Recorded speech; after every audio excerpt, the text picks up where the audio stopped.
अभी आप सुन रहे हैं मैथिली जानकी रिकॉर्डिंग स्टूडियो बड़हा से।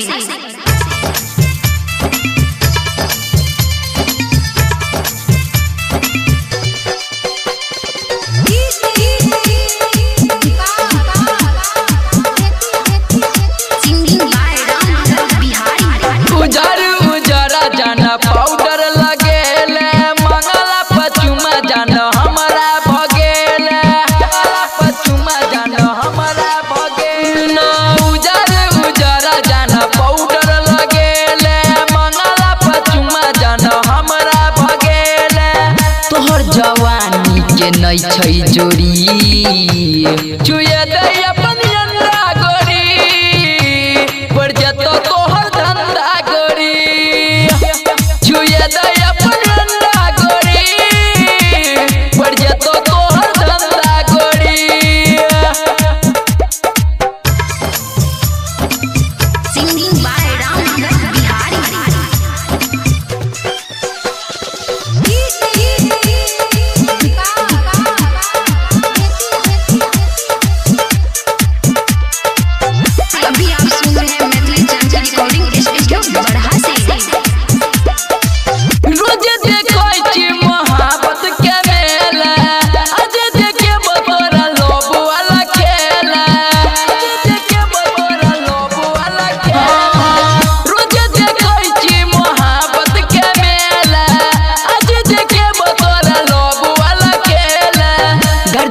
चोली में झंडा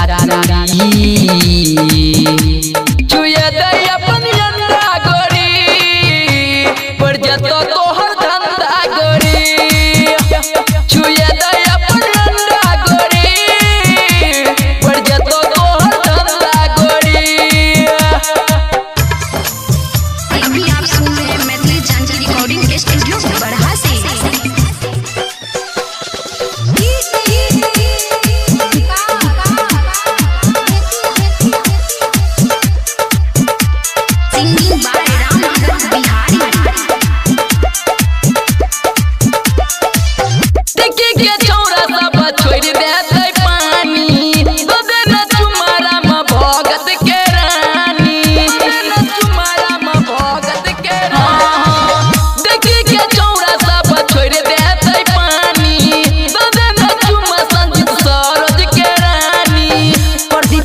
तो तोरा ठंडा गोरी